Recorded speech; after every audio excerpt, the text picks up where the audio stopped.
My dear friend, जब से नीति आयोग के द्वारा कोऑपरेटिव फेडरलिज्म दैट मीन सहकारी संघवाद को बढ़ावा देने के लिए प्रयास किए जा रहे हैं, तब से देश के हर एक राज्यों के द्वारा अपने यहाँ के उपलब्ध संसाधनों का अनुकूलतम और अधिकतम उपयोग करके अपने राज्य की अर्थव्यवस्था को बढ़ाने के प्रयास किए जा रहे हैं। इसके लिए राज्यों के द्वारा अनेक तरीके के प्रयास किए जा रहे हैं, अनेक तरीके के नियम और अधिनियम बनाए जा रहे हैं, श्रम सुधार किया जा रहा है, बेसिक इंफ्रास्ट्रक्चर और संरचना में सुधार किया जा रहा है, और चाहे देश के निवेशक हों या विदेशी निवेशक हों, उनको आकर्षित करने की कोशिश करी जा रही है। पहले जहां इन्वेस्टमेंट समिट बंदरगाह राज्यों तक ही सीमित था, अब यह पूरे इसका डाइवर्सिफाइड हो गया है यह, और डिसेंट्रलाइज होके लगभग देश के हर एक राज्यों के द्वारा अपने यहाँ इन्वेस्टर को आकर्षित करने के लिए। और चूंकि आपको पता होना चाहिए कि किसी भी अर्थव्यवस्था के लिए कैटलिस्ट का काम करता है इन्वेस्टमेंट, तो अर्थव्यवस्था के अपलिफ्टमेंट के लिए राज्य सरकारों के द्वारा, चाहे वो उत्तर प्रदेश की सरकार हो, बिहार की सरकार हो, उत्तराखंड की सरकार हो, या अन्य लैंडलॉक या बंदरगाहों की बंदरगाह वाले राज्यों की सरकार हो, सबके द्वारा इन्वेस्टर समिट आयोजित कराए जा रहे हैं। इसी समकक्ष में आज का बहुत ही ज्यादा इंपॉर्टेंट टॉपिक है for you mains examination, 70 BPSC mains examination या 69 भी जो देने जा रहे हैं उनके लिए भी यह इंपॉर्टेंट है, पूछा जा सकता है। बिहार बिजनेस कनेक्ट 2023, इसका हम क्रिटिकल एनालिसिस करेंगे और देखेंगे। देखो, किसी भी टॉपिक को हम क्या करते हैं ना, तोड़ के पढ़ने की कोशिश करते हैं। मैं आपको बता दूं, यह हमारा प्रयास है, नया इनिशिएटिव है बोधिसत्व पीसीएस का, किशन गज की चाय डेली एडिटोरियल एनालिसिस होता है फॉर बीपीएससी मेंस एग्जामिनेशन। इसमें हम the Hindu, Indian Express, PIB या अन्य बिहार गवर्नमेंट और सेंट्रल गवर्नमेंट के इंपॉर्टेंट वेबसाइट से एडिटोरियल उठा के, टॉपिक उठा के एनालिसिस प्रस्तुत करते हैं बीपीएससी के लिए मॉडिफाई करके, ताकि आपका एग्जाम का प्रिपरेशन जो है यह ईज आउट हो जाए माय डियर फ्रेंड। ठीक है, तो पहले यदि चलिए शुरू करते हैं। शुरू करने से पहले आपसे रिक्वेस्ट है, यदि चैनल पे नए हैं तो चैनल को सब्सक्राइब करके बेल का आइकन दबा देना, ताकि कोई भी लेटेस्ट नोटिफिकेशन आप तक आसानी से पहुंच सके। और हमारा भी एफर्ट लगता है क्वालिटी कंटेंट बनाने में, तो उससे आपके प्यार की बदौलत हम भी मोटिवेटेड रहें माय डियर फ्रेंड, आपके लिए अच्छे काम करने को लेकर। ठीक है, तो हम इसको तोड़ेंगे। किसी भी टॉपिक को क्या करते हैं, क्योंकि ऑब्वियस हम जानकारी होनी चाहिए एज अ मतलब जागरूक सिटीजन, हमें सारी चीजों के बारे में जानकारी होनी चाहिए, लेकिन हमारा अल्टीमेट गोल है बीपीएससी एग्जाम को क्रैक करना। तो एग्जामिनेशन पॉइंट ऑफ व्यू से इसको तोड़ेंगे। किस संदर्भ में हम बात कर रहे हैं, दैट मींस करंट में या न्यूज क्यों है, इसके बारे में हम चर्चा करेंगे। इसके आउटकम्स के बारे में चर्चा करेंगे। इसके साथ साथ हम देखेंगे कि निवेश किसी भी राज्य में या किसी भी पर्टिकुलर अर्थव्यवस्था में जब इन्वेस्टमेंट को प्रोत्साहित किया जाता है, इन्वेस्टमेंट आता है, चाहे वो राज्यों मतलब देशी इन्वेस्टर्स हों या विदेशी इन्वेस्टर्स हों, तो क्या क्या उससे बदलाव होते हैं, कौन कौन से बेनिफिट उस पर्टिकुलर अर्थव्यवस्था को प्राप्त होती है, इसके बारे में हम देखेंगे। साथ में राज्य सरकार द्वारा बिहार राज्य के, because we are preparing for BPSC examination, और यहाँ पे बिहार बिजनेस कनेक्ट 2023 के संदर्भ में इन सारी चीजों की हम चर्चा करेंगे। तो देखेंगे कि बिहार राज्य सरकार के द्वारा निवेश वृद्धि के लिए कौन कौन से प्रयास किए जा रहे हैं। ठीक है, तथा निवेशक समिट, ठीक है, निवेश वृद्धि के लिए आप प्रयास कर रहे हो, तो जो इन्वेस्टर समिट हो रही है ना, इस समिट का सफलता जो है कुछ तत्वों पे डिपेंड करती है। तो ये निर्धारक तत्व कौन है, जो निर्धारक एलिमेंट है निवेशक समिट के सफलता के, उसका एनालिसिस करेंगे और अंततोगत्वा हम निष्कर्ष देखेंगे। और इस वीडियो के लास्ट में मैं आपको बताऊंगा कि इस पर्टिकुलर टॉपिक से संभावित प्रश्न कैसे पूछे जा सकते हैं बीपीएससी मेंस एग्जामिनेशन। तो चलिए शुरू करते हैं। एक बार फिर से रिक्वेस्ट है, if you are new at my channel then subscribe the channel and hit the bell icon for all the notification my dear friend. ठीक है, आप सभी को पता होगा कि 14 से 15 दिसंबर 2023 को बिहार बिजनेस कनेक्ट या बिहार इन्वेस्टर समिट समझ लीजिए 2023 का आयोजन पटना राजधानी में किया गया माय डियर फ्रेंड। ठीक है, इसमें विभिन्न क्षेत्रों के लगभग 300 कंपनियों के साथ बिहार सरकार का MOU memorandum of understanding sign हुआ है, जिसमें लगभग 50,000 करोड़ रुपए का इन्वेस्टमेंट का प्रस्ताव आया है। आपको पता मतलब इस बात को लेके खुश होना चाहिए कि 50,000 इन्वेस्टमेंट का मेमोरेंडम ऑफ अंडरस्टैंडिंग, 50,000 करोड़ के इन्वेस्टमेंट का लगभग बिहार सरकार के द्वारा विभिन्न कंपनियों ने साइन किया है।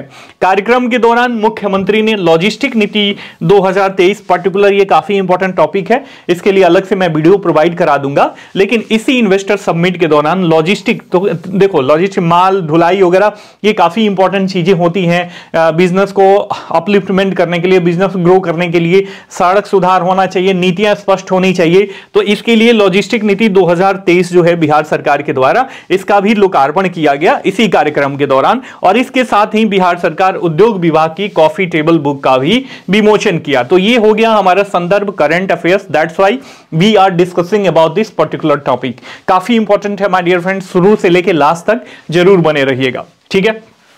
अब आगे देखते हैं, हमने देख लिया संदर्भ क्या है और इसके आउटकम्स के बारे में चर्चा कर लेते हैं। यहां से आप मेंस में लिखोगे तो थोड़ा बहुत आपको वेरिफिकेशन, मतलब वेरीफाइड हो जाएगा आपका कंटेंट।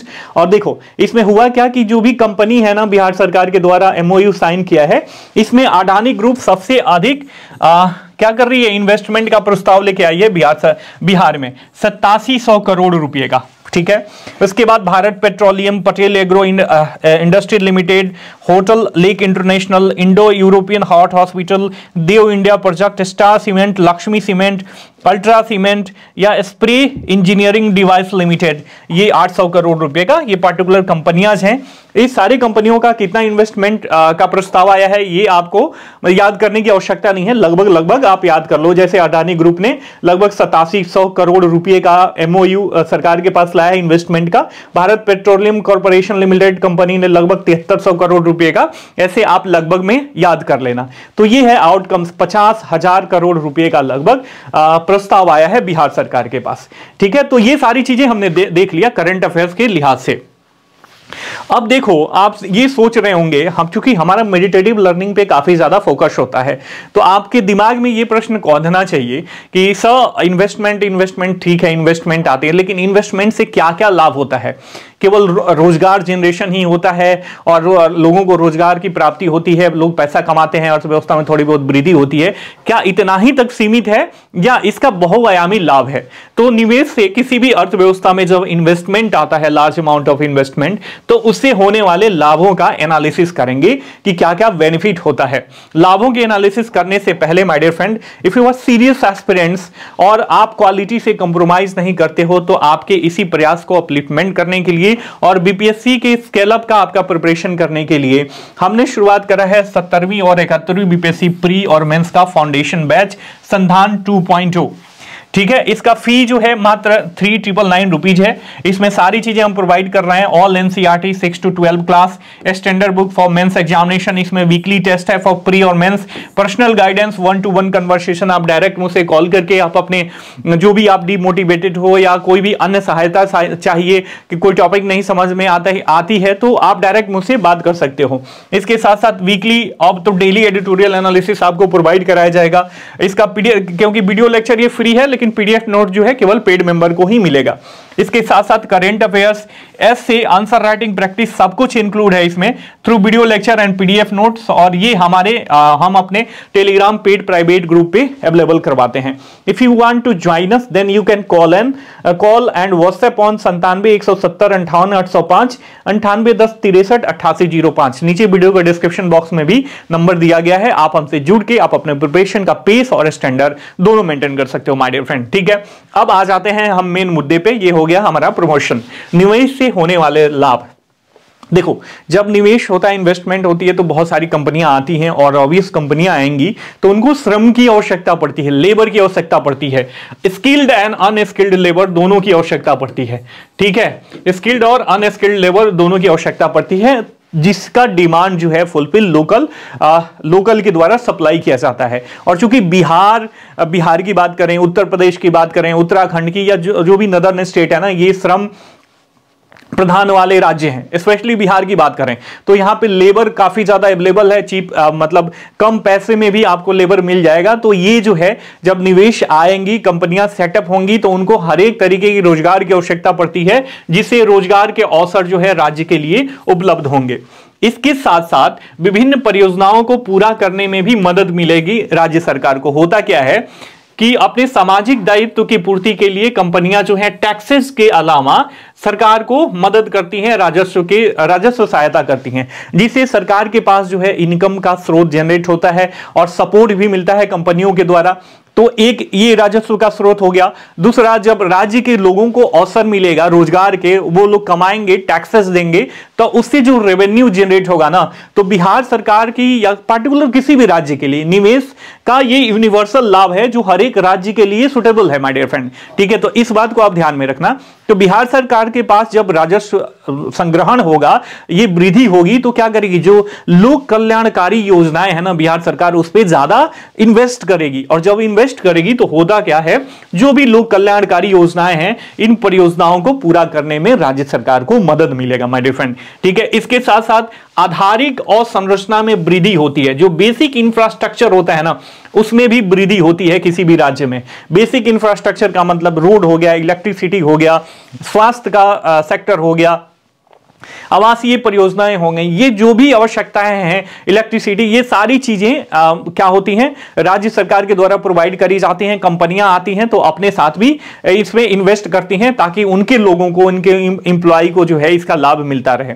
और निवेशकों को आकर्षित करने के लिए राज्य सरकार पहले ही से ये सारी चीजें तैयार रखती हैं ताकि निवेशकों को लगे कि भैया चलो बेसिक स्ट्रक्चर यहां पे है, केवल प्लग एंड प्ले वाला मेथड है, सारी चीजें तैयार है, यहां पे आके हमें अपनी कंपनी सेटअप करनी है और हमें काम करना शुरू कर देना है। तो ये जो आधारिक और संरचना में वृद्धि होती है, ये एक लाभ होता है। आगे का इसे मिटा देता हूं ताकि मेसी ना लगे, आपको ज्यादा गंदा ना लगे। ठीक है, क्योंकि लाइन अंडरलाइन करने से थोड़ा सा हौच पौच क्रिएट हो जाता है। इसके साथ साथ विज्ञान और प्रौद्योगिकी, कोई भी कंपनियां जब आपके यहां इन्वेस्टमेंट करेंगी, इसमें वृद्धि होती है विज्ञान और प्रौद्योगिकी में, तो अपने साथ न्यू एज की टेक्नोलॉजीज लाती हैं, साइंस एंड टेक्नोलॉजी में, जिससे वृद्धि होती है। ठीक है, और इसके लिए आपको जो है एजुकेशन में भी सुधार, बाद में चलेंगे, इसको मतलब इंटरलिंक नहीं करता हूं, आगे देखते हैं। तो जब कंपनियां अपने मतलब इन्वेस्टमेंट लाती हैं तो नई तरीके के विज्ञान और टेक्नोलॉजी पे आधारित जो है अपने यहाँ मशीनरीज लाती हैं, तकनीक लाती हैं। तो इससे क्या होता है, एजुकेशन में ऐसा डिमांड होता है कि भैया साइंस एंड टेक्नोलॉजी के लिए स्पेशल कोर्सेज चलाओ, जो पर्टिकुलर कंपनी में हमें रोजगार मिल जाए या पर्टिकुलर विभाग में हमें रोजगार मिल जाए। तो इससे क्या होता है, साइंटिफिक टेम्परामेंट भी लोगों के बीच डेवलप होता है, और जो कंपनियां आती हैं अपने साथ न्यू एज की टेक्नोलॉजी लेके आती हैं, उससे राज्य में विज्ञान और प्रौद्योगिकी का ओवरऑल विकास होता है। राजस्व वृद्धि मैंने बता ही दिया, टैक्सेस कलेक्शन होते हैं, लोगों का इनकम स्रोत बढ़ता है, कंपनियां क्या करती हैं, इन्वेस्ट जब लाभ कमाती हैं उसमें से टैक्सेस स्टेट गवर्नमेंट को देती हैं, जिसे स्टेट गवर्नमेंट का ओवरऑल रेवेन्यू जनरेशन होता है और अधिक उसमें वृद्धि होती है। इसके साथ साथ व्यवसाय के भी नए अवसर उपलब्ध होते हैं। तो मान लो कि यहां पे पार्टिकुलर एरिया में बीएडा है, मान लो ये बीएडा का एरिया है, या कोई अन्य, मान लो बेतिया, मैं बेतिया से बिलोंग करता हूं, तो यहां पे मान लो कि यहां पे कंपनी सेटअप करी जा रही है, एक पार्टिकुलर एक सेज टाइप का बना दिया गया है एरिया, यहां पे कंपनी सेटअप होंगी। तो कंपनी में जो इंप्लॉय काम करेंगे, देखो उनको खाने के लिए चाहिए, रहने के लिए चाहिए, उनके बच्चे आसपास बच्चे रहेंगे तो उनके लिए स्कूलिंग की व्यवस्था चाहिए, ट्रांसपोर्टेशन की आने जाने के लिए व्यवस्था चाहिए, चाय पीने के लिए व्यवस्था चाहिए, मठरी खाने के लिए व्यवस्था चाहिए, सिलाओ खाजा खाने के लिए व्यवस्था चाहिए, मुजफ्फरपुर की लीची भी उन्हें चाहिए, और मगही पान भी उन्हें चाहिए, भागलपुरी सिल्क उनकी मतलब औरतों को पहनने के लिए साड़ियां भी चाहिए। तो डिमांड बढ़ जाता है, हर डाइवर्सिफाइड डिमांड होता है। जहां पे अधिवास का निर्माण होता है, देखो जो हमारे पेड मेंबर हैं, आपको 6ठी से 12वीं कक्षा तक की 10वीं कक्षा तक की एनसीईआरटी ज्योग्राफी मैंने खत्म कर दी है। तो हमने देखा ना कि अधिवास जहां पे स्थापित होता है, मानव जहां पे रहते हैं, तो उनको रहने से पहले कुछ अनुकूलतम सुविधाएं उनको चाहिए, और बाद में जहां पे रहते हैं मार्केट क्रिएट होता है, तो विभिन्न तरीके के डिमांड भी क्रिएट होते हैं। तो उन डिमांड को फुलफिल करने के लिए, मान लीजिए आपके इलाके में कोई कंपनी सेटअप हो गई, कंपनी का कुछ क्लस्टर सेटअप हो गया, तो वहां पर एम्प्लॉय को रहने के लिए क्या चाहिए, मकान चाहिए। तो आपके पास उसी कंपनी के आसपास आपका प्लॉट है, उस पे आप मकान, आपके पास पैसा भी नहीं है तो बैंक से लोन लेके आप मकान बनवा देते हो, 3 तल्ला 4 तल्ला 5 तल्ला, तो उसमें लोग रहते हैं। तो जो पैसा देते हैं, रेंट देते हैं, उससे क्या होता है, आपका ईएमआई कट जाता है। तो जहां मुखर्जी नगर जाओ, पटना जाओ, या जहां पे भी इंडस्ट्रियल क्लस्टर है या बच्चे रहते हैं, यहां पे क्या होता है, डिमांड इसी तरीके की होती है। लोग मकान बनवा के अपना क्या करते हैं, रेवेन्यू जनरेट करते हैं, पैसा कमाते हैं। तो ये व्यवसाय का एक साधन है। बहुत लोगों को खाना चाहिए, तो क्या करते हैं कुछ लोग अपने यहां रेस्टोरेंट खोल लेंगे या खाने की टिफिन की व्यवस्था शुरू कर देंगे तो लोगों को हर एक तरीके के व्यवसाय मिलते हैं। वह उनके बच्चों को पढ़ने के लिए क्या चाहिए, स्कूल की व्यवस्था चाहिए तो आप वहां पे स्कूल भी खोल सकते हो। हॉस्पिटल चाहिए तो हॉस्पिटल भी, यदि आप डॉक्टर हो तो उस पार्टिकुलर एरिया में अपना क्लिनिक खोल सकते हो। तो अनेक तरीके के व्यवसाय का भी जनरेशन होता है इन्वेस्टमेंट से, ठीक है। इसके साथ साथ देखो, पैसा जो है ना संस्कृति का वाहक होता है। आपकी संस्कृति कितनी भी रिच हो लेकिन उसके बारे में लोग ना जाने, आपके पास पैसा ना हो कि उसको आप प्रमोट करो, तो वो लोकलाइज्ड ही रह जाती है माय डियर फ्रेंड। और आज के जमाने में और ठीक है, तो जैसे मान लो पंजाबी कल्चर, इसमें क्या है, ग्लोबलाइज्ड है इस समय पंजाबी कल्चर। और राज्य सरकार क्या कर रही है, सेंट्रल गवर्नमेंट उसको डाइवर्सिफाइड करने की कोशिश कर रही है। हर एक स्टेट का, चूंकि अपने आप में कल्चरल रिच है भारत, तो हर एक स्टेट का जो पर्टिकुलर कल्चर है उसको प्रमोट करने में लगी हुई है। तो मान लीजिए बिहार में इन्वेस्टमेंट ज्यादा आएगा, पैसा का इनफ्लो होगा, लोगों में रिचनेस बढ़ेगी, तो बिहार की जो लोकल संस्कृति है ना, मतलब लोगों का मतलब पीपल टू पीपल कांटेक्ट बढ़ेगा, चाहे अदर स्टेट के हों या मतलब फॉरेन के हों, तो लोगों को पता चलेगा कि बिहार की संस्कृति कितनी रिच है।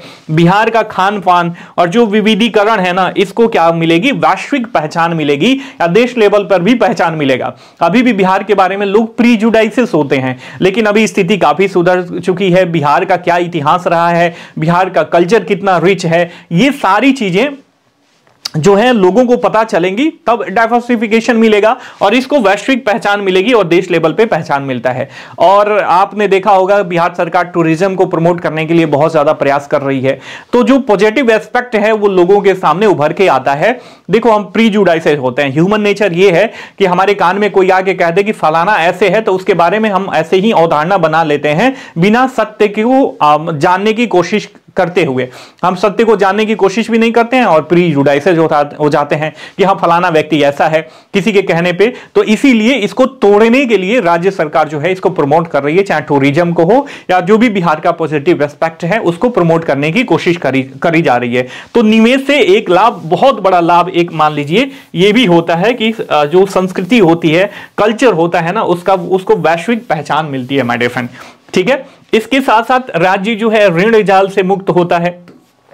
और ऋण जाल से जब राज्य मान लीजिए निवेश नहीं है बिहार सरकार के पास, इंडस्ट्रियलाइजेशन बहुत लो लेवल का है, तो बिहार सरकार इस राज्य से पैसा मांगती है, फलानी संस्था से पैसा मांगती है, सेंट्रल गवर्नमेंट के पास हमेशा हाथ जोड़ के खड़ी रहती है, भैया हमें पैसा दे दो, हमें ये करना है वो करना है। लेकिन जब खुद इसके पास राजस्व जनरेशन शुरू हो जाएगा, कंपनियां आके इन्वेस्टमेंट करेंगी, तो जो ऋण वगैरह लेती रहती है ना, ये ऋण जाल इस पे कम होगा, ब्याज कम देना पड़ेगा और जो भी इसका मतलब अधिकतम वो आकर्षण होगा और अधिकतम संग्रहण होगा, राजस्व का आकर्षण नहीं संग्रहण होगा उसका। ये मैंने शुरुआत में बताया था कि जो भी लोक कल्याणकारी योजनाएं हैं और जो भी अपलिफ्टमेंट का, सामाजिक अपलिफ्टमेंट की से संबंधित योजनाएं हैं, आर्थिक प्रगति से संबंधित योजनाएं हैं, उस पे जो है पारा मोटिवेटेड होकर बिहार सरकार उस पे पैसा खर्चा करेगी, क्योंकि राज्य सरकार के लोगों के पास अपना व्यवसाय है, अपना रोजगार है, सब उसमें लगे हुए हैं, पैसा कमा रहे हैं, राज्य सरकार को खूब पैसा दे रहे हैं,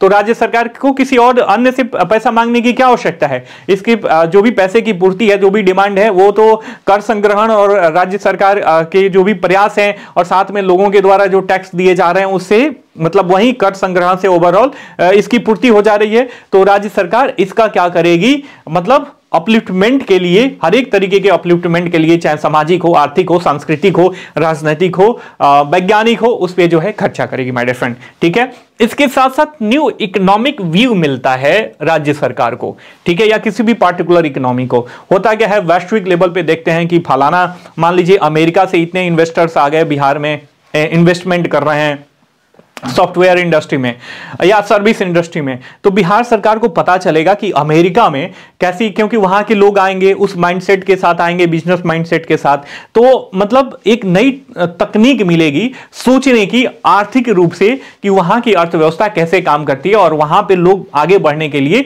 किन किन तकनीक का उपयोग करते हैं, चाहे वो बिजनेस टैक्टिक हो या किसी भी तरीके के साइंस एंड टेक्नोलॉजी वाला सेक्टर हो या कि कोई अन्य संबंधित सेक्टर हो माय डियर फ्रेंड, ठीक है। तो इससे होने वाले ये लाभ है, हम निवेश से होने वाले लाभों के बारे में हमने चर्चा करा, ठीक है।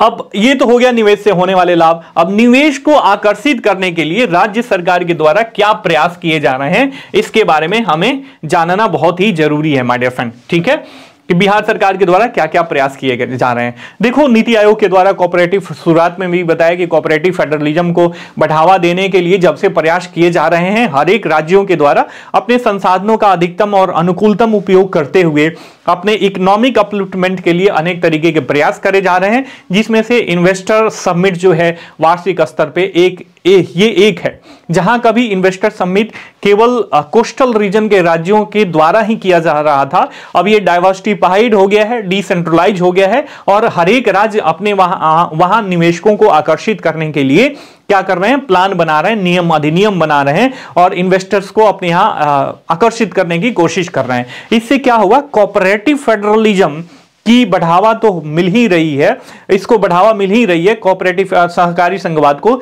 साथ में कॉम्पिटिटिव फेडरलिज्म को भी बढ़ावा मिल रहा है कि भैया फलाना राज्य यहां इन्होंने अपने यहां 50,000 का इन्वेस्टमेंट आकर्षित किया है, तो हम 50,000 करोड़ का, तो हम 1 लाख करोड़ का करेंगे। तो इससे क्या होता है, हेल्दी कंपटीशन डेवलप होता है और जो भी प्रतियोगात्मक संघवाद है ये डेवलप होता है और राज्य एक दूसरे के टसल में आगे बढ़ते जाते हैं। और इससे अंततोगत्वा किसको लाभ होता है, पब्लिक को लाभ होता है, जनता को लाभ होता है, आम आदमी को लाभ होता है, क्योंकि हमारे यहां लोक कल्याणकारी राज्य का कॉन्सेप्ट है। जो भी विकास है उसका अल्टीमेट गोल है कि जो उसके सिटीजन है ना, उनका अपलिफ्टमेंट हो और उनका विकास हो। My dear friend, I hope कि आप मेरे बातों को समझ रहे होंगे, अभी तक बने होंगे तो अमूमन आपको मेरी सारी बातें समझ में आ रही होंगी और आप सीरियस कैंडिडेट हैं, और यदि नए हैं तो चैनल को जरूर सब्सक्राइब करके हमें मोटिवेट कीजिए।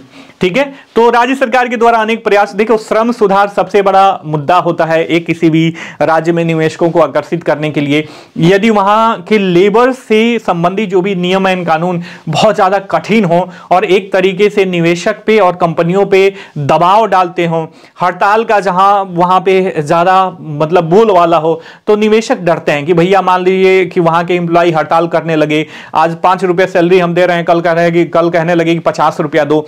तो इसको गाइड करने के लिए रूल्स एंड रेगुलेशन जरूरी होता है। इस एक तरफ से हम कंपनियों का भी पक्ष पोषण करेंगे और दूसरे तरफ से यह भी देखने की कोशिश करी जाती है राज्य सरकार या किसी भी पर्टिकुलर गवर्नमेंट के द्वारा, या जो अर्थव्यवस्था रन करी जाती है उसके निर्धारक तत्वों के द्वारा, कि जो श्रमिक है ना, उनके भी हित का कहीं ना कहीं मतलब अनुकूलतम वृद्धि होती रहे और उनका कोई क्या करे, उन पे कोई किसी भी तरीके से दबाव न डलाए और उनके जो भी हित है उसके अगेंस्ट में कोई कार्य न करे। ठीक है, तो इसके लिए श्रम सुधार आवश्यक है। तो बिहार शताब्दी असंगठित कामगार योजना चलाई जा रही है, ये सुधार किया गया है बिहार सरकार के द्वारा। मिस्त्री सुरक्षा योजना, बंधुआ मजदूर पुनर्वास योजना आदि अन्य तरीके की योजनाएं जो है श्रम सुधार को लेकर बिहार सरकार के द्वारा करी जा रही है, ताकि कंपनियों और इन्वेस्टर का भी ध्यान रखा जाए और श्रमिकों का भी इनके द्वारा शोषण न हो। माय डियर फ्रेंड, इसके साथ साथ औद्योगिकरण को बढ़ावा देने के लिए अनेक तरीके की नीतियां राज्य सरकार के द्वारा लाई जा रही हैं, जिसके बारे में हमने बहुत सारी चर्चा करे हैं। अनेक तरीके की छूट दी जा रही है और यदि आप पार्टिकुलर कोई बिजनेस करना चाहते हो तो सब्सिडी पे आधारित आपको राज्य सरकार लोन भी दे रही है। राज्य सरकार के द्वारा औद्योगिक प्रोत्साहन नीति 2016 लाई गई थी। इसके साथ साथ इसको मॉडिफाई करके औद्योगिक निवेश प्रोत्साहन नीति 2022 लाई गई है। इसके बारे में हम ऑलरेडी चर्चा कर चुके हैं। तो ये क्या हो रहा है, इन सारे नीतियों के द्वारा, रूल्स एंड रेगुलेशन के द्वारा और इंडस्ट्रियलाइजेशन को बढ़ावा देने के लिए राज्य सरकार प्रयास कर रही है। इसके साथ साथ टेक्नोलॉजी डेवलपमेंट के लिए बिहार सरकार प्रयास कर रही है, ताकि मान लीजिए हमारे यहाँ डिजिटल डिवाइड ज्यादा है, बिहार में सबसे अधिक देश में है डिजिटल डिवाइड। ASIR की रिपोर्ट अभी आगे हम पढ़ेंगे, जो निर्धारित तत्व हैं निवेशक समिट के सफलता के, उसके बारे में। तो टेक्नोलॉजी डेवलपमेंट बहुत जरूरी है। तो इसके लिए बिहार सूचना एवं संचार प्रौद्योगिकी नीति 2011 लाई गई है राज्य सरकार के द्वारा। मान लीजिए कि नई एज पे आधारित टेक्नोलॉजी हमारे यहाँ आ रही है और हम क्या करें, हमारे यहाँ लोगों को टेक्नोलॉजी के बारे में पता ही नहीं हो, कोई अन्य मतलब उसके बारे में ABCD नहीं पता हो, टेक्नोलॉजी डिवाइड ज्यादा हो, तो जो स्किल्ड डिमांड होती है ना लेबर की, वो कहां से फुलफिल करेंगे। तो इसको सुधार करने के लिए राज्य सरकार के ये प्रयास हैं। इसके साथ साथ देखो, किसी भी अर्थव्यवस्था में जहां पे भ्रष्टाचार अधिक हो ना, वहां पे कोई भी कार्य करना नहीं चाहता। तो भ्रष्टाचार पे लगाम लगाने के लिए बिहार सरकार की शुरुआत से ही जीरो टॉलरेंस नीति रही है करप्शन के लिए। इसके साथ साथ जो पहले लॉलेसनेस की स्थिति थी 90 के दशक में, अब उसको काफी ज्यादा सुधार किया गया है और रूल ऑफ लॉ को एस्टैब्लिश करने की पूरी कोशिश करी जाती है बिहार सरकार के द्वारा।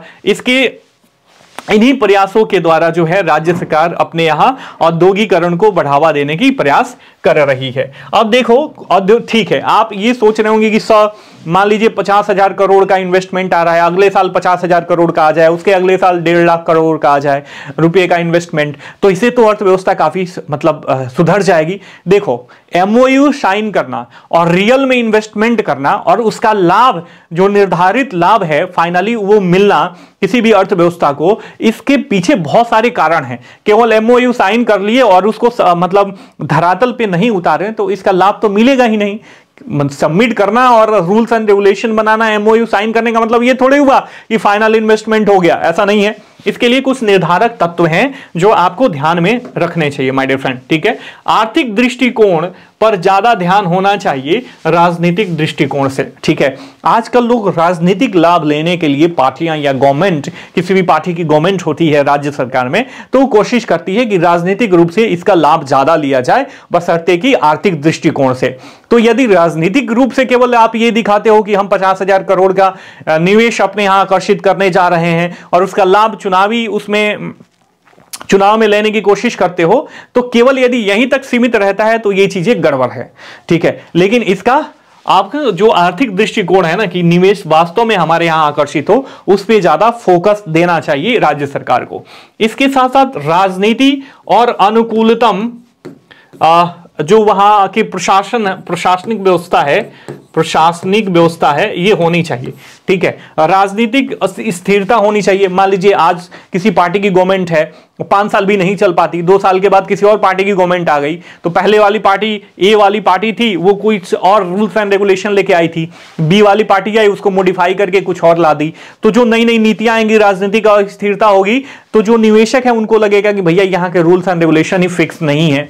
आज हम मान लो इस रूल्स एंड रेगुलेशन पे कार्य कर रहे हैं, हमें सब्सिडी दी जा रही है 10 साल के लिए, हमें टैक्सेस में छूट दी जा रही है, और कल हो गए 2 साल बाद, 1.5 साल बाद कोई अन्य पार्टी आ गई, तो और वो क्या करेगी, 10 साल का छूट खत्म करके 2 साल के लिए ही उसको सीमित कर दिया, तो ये हमारा जो अल्टीमेट गोल था वो प्राप्त नहीं हो पाएगा। तो राजनीतिक स्थिरता, और निवेशक भड़क जाएंगे, नहीं निवेश करेंगे। तो राजनीतिक स्थिरता भी जरूरी है। इसके साथ साथ अनुकूलतम प्रशासनिक व्यवस्था काफी ज्यादा जरूरी है। देखो, भ्रष्टाचार और लाल फीताशाही यह सबसे बड़ा कारण रहा है। यह आप देखो, बिहार में इंडस्ट्रियलाइजेशन में पिछड़ाव के कारण करप्शन तो बहुत बड़ा है, करप्शन लेस होनी चाहिए। मान लीजिए कि मैं इन्वेस्टर हूं, कोई लघु उद्योग स्थापित करना चाहता हूं या मध्यम उद्योग या बड़ा उद्योग स्थापित करना चाहता हूं, किसी पार्टिकुलर विभाग में गए, पर्यावरण विभाग में मान लीजिए चले गए, वहां से हमें क्लियरेंस लेनी है, और जो अधिकारी बैठे हुए हैं वो कह रहे हैं कि हमें 1 लाख रुपए चाहिए आपके, बिना कोई व्यवधान भी नहीं है, 1 लाख रुपए दे दो और वो कर दो, या 10 लाख रुपए दे दो, मैं आपको क्लियरेंस दे दूंगा। तो ये भ्रष्टाचार होगा। तो इन्वेस्टर क्या करेगा, अरे यार मुझे तो टेक्नोलॉजी पे वो करना था, लोगों के अपलिफ्टमेंट के लिए कार्य करनी थी, निवेश में इतना इन्वेस्टमेंट करना था, फलाना ढिमकाना, जो बेसिक स्ट्रक्चर है उस पे तो करना ही है, साथ में इनको जो भ्रष्ट अधिकारी हैं इनको हम घूस भी दें। तो इससे क्या होगा, एक कंट्राडिक्टरी वो बनेगा। तो एमओयू धरा का धरा रह जाएगा 50,000 करोड़ रुपए का, और जो भ्रष्टाचार के द्वारा जो दुखी लोग हैं वो क्या करेंगे, इन्वेस्टमेंट नहीं करेंगे, बचने की कोशिश करेंगे पर्टिकुलर राज्य में। इसके साथ साथ लाल फीताशाही, रेड टेपिज्म बोला जाता है इसको इंग्लिश में, लोक प्रशासन का ये एक तत्व है। यदि आप नहीं समझे हो, नए एस्पिरेंट हो, नए सिरे से तैयारी कर रहे हो, नया तैयारी, तो मैं आपको बता दे रहा हूं, लाल फीताशाही का मतलब जो ब्यूरोक्रेसी है हमारे यहां, जो एडमिनिस्ट्रेटिव व्यवस्था है, एक प्रशासनिक विभाग में कोई फाइल गई तो पता चले कि वो 1 साल तक उसको कोई देखा ही नहीं, सुना ही नहीं, ठीक है। तो लाल फीताशाही इसी को बोलते हैं, किसी भी काम को डिले करना, प्रशासनिक जो लोकाचार होते हैं उसके द्वारा, तो इसी को बोलते हैं लाल फीताशाही। तो लाल फीताशाही कम होनी चाहिए, क्योंकि मान लीजिए कि किसी भी पर्टिकुलर हम कंपनी को सेटअप करना चाहते हैं, तो जैसे जैसे उसमें डिले होगा वैसे वैसे महंगाई भी बढ़ती जाती है, इन्फ्लेशन भी बढ़ते जाता है। मान लीजिए हमें स्ट्रक्चर एक मान लीजिए नॉर्मल स्ट्रक्चर एक बनाना है, जिसके लिए हमें सीमेंट चाहिए, गारा चाहिए, ईंट वगैरह चाहिए, और हम गए क्लियरेंस लेने की पर्टिकुलर जमीन पे हमें बनाना है, वन विभाग का जमीन नहीं है और अन्य सरकारी जमीन नहीं है, वहां क्लियरेंस लेने में ही 5 साल लग गया, तो जो आज इन्फ्लेशन का रेट था वो 5 साल बाद बढ़ जाएगा ऑब्वियस। तो इसलिए जो है लाल फीताशाही नहीं होना चाहिए, एक निर्धारित तत्व होना चाहिए कि इतना दिन के अंदर जो है क्लियरेंस आपको मिल जाएगा, ठीक है। तो ये काफी ज्यादा निर्धारक तत्व है। इसके साथ साथ नीति निर्माण और कार्यान्वयन की जिम्मेदारियों का बंटवारा होना चाहिए। आजकल विभागों में ओवरलैप ज्यादा होता है, ठीक है, एक ही विभाग है और इसको डिसेंट्रलाइज करके लोकल लेवल पे मैं बताना चाहूंगा। देखो आप सब पंचायत से बिलोंग करते हो ऑब्वियस, तो पंचायत सचिव होते हैं। आजकल पंचायत सचिवों को देखो कि एक पंचायत सचिव के पास जो है 5, 10, 20, 25 पंचायतों का एक बार मतलब अधिक से अधिक पंचायतों का उसके पास भार होता है। तो वो क्या करता है, किसी एक पंचायत पे वो पार्टिकुलर फोकस ही नहीं कर पाता है, करप्शन करता है, अनेक तरीके की मतलब, और जो कार्य 10 दिन में होना चाहिए वो डिले होता है, उसमें 20 दिन 30 दिन होता है। तो इसको डिसेंट्रलाइज करने की नीति निर्माण के लिए अलग व्यवस्था होना चाहिए, अलग बॉडी होनी चाहिए, और इसकी कार्यान्वयन के लिए अलग बॉडी होनी चाहिए, और दोनों का जो ड्यूटी है ना, इसको जिम्मेदारियां देनी चाहिए कि आपको 10 दिन में पूरा करना है या 20 दिन में पूरा करना है। तो ये सारी चीजें होनी चाहिए। इसके साथ साथ राज्य में यदि डिजिटल डिवाइड ज्यादा है तो लोग जो है न्यू टेक्नोलॉजी एरा में काम ही नहीं कर पाएंगे। जैसे ASIR रिपोर्ट 2021 के अनुसार स्कूल में नामांकित 45.6% बच्चे ऐसे थे जिनके घरों में मोबाइल कनेक्शन ही नहीं था, और ये देश में सबसे अधिक ज्यादा है। तो डिजिटल डिवाइड नहीं होना चाहिए ज्यादा। इसके साथ साथ जो पर्यावरण चुनौतियां हैं राज्य में या देश लेवल पे विद्यमान है, हम नेट जीरो की तरफ बढ़ने की कोशिश कर रहे हैं, प्रदूषण को कर्टेल करने की कोशिश कर रहे हैं, कमांड करने की कोशिश कर रहे हैं। तो इसको भी, पर्यावरण आयाम को भी देखना बड़ी जरूरी है। स्किल डेवलपमेंट होना चाहिए पर्टिकुलर राज्य में। इसके साथ साथ इस स्किल को पूरा करने के लिए एजुकेशनल रिफॉर्म भी होना चाहिए। तो ये हो गए सफलता के निर्धारक तत्व। यदि इन सारी चीजों में सुधार करते हुए बिहार सरकार अपने यहां निवेशकों को प्रोत्साहित आकर्षित करती है तो भारत को 5 ट्रिलियन इकोनॉमी बनाने में यह अपना काफी ज्यादा योगदान दे सकती है। और जो टारगेट है 2047 को भारत को विकसित राष्ट्र बनाने का, इसमें बिहार सरकार अपना पूरा योगदान दे सकती है। इस पार्टिकुलर टॉपिक को हमने काफी अच्छे ढंग से देख लिया और समझ लिया, ये हमारा निष्कर्ष हो गया। अब इससे जो संभावित प्रश्न हैं वो किस तरीके के हो सकते हैं। देखो कई तरीके के प्रश्न घुमा फिरा के पूछे जा सकते हैं। It's just quantum of Bodhisattva PCS mind. आप इसको समझो कि निवेश किसी भी अर्थव्यवस्था के लिए वृद्धि और विकास के प्रमुख कैटलिस्ट के रूप में या उत्प्रेरक के रूप में कार्य करते हैं या कार्य करता है। उपरोक्त कथन का परीक्षण बिहार के बिजनेस समिट 2023 के आलोक में करें, ठीक है, या बिहार बिजनेस समिट 2023 के आलोक में इसका उपरोक्त कथन का हमें परीक्षण करना है। किसी भी तरीके से घुमा फिरा के पूछा जा सकता है। तो ये था हमारा इससे संभावित प्रश्न। आई होप कि जो चीजें भी बिहार बिजनेस समिट या बिहार बिजनेस कनेक्ट 2023 से संबंधित निवेश के लाभ, निवेश के जो लाभ होते हैं उसको निर्धारित करने वाले तत्व, बिहार सरकार के प्रयास अपने यहां निवेश को आकर्षित करने के लिए जो किए जा रहे थे, इसका हमने क्रिटिकल एनालिसिस करा। ये टॉपिक पार्टिकुलर अर्थव्यवस्था और लोक प्रशासन दोनों से संबंधित है। तो मैंने जैसे समझाया आपने बखूबी उसको समझ लिया। इसके लिए आपका बहुत बहुत धन्यवाद, लास्ट तक बने हुए हैं। और यदि आप हमसे जुड़ना चाहते हो, हमारे पेड मेंबर बनना चाहते हो, तो ये हमारा नंबर है 98 10 63 88 05। दूसरा नंबर है 97 170 58 805। इन दोनों नंबर पे किसी पर भी कॉल करके, व्हाट्सएप करके हमसे जुड़ के आप अपने प्रिपरेशन का पेस और स्टैंडर्ड दोनों मेंटेन कर सकते हो। मिलते हैं अगले वीडियो लेक्चर में, तब तक के लिए साइनिंग ऑफ, टेक केयर, जय हिंद, जय भारत।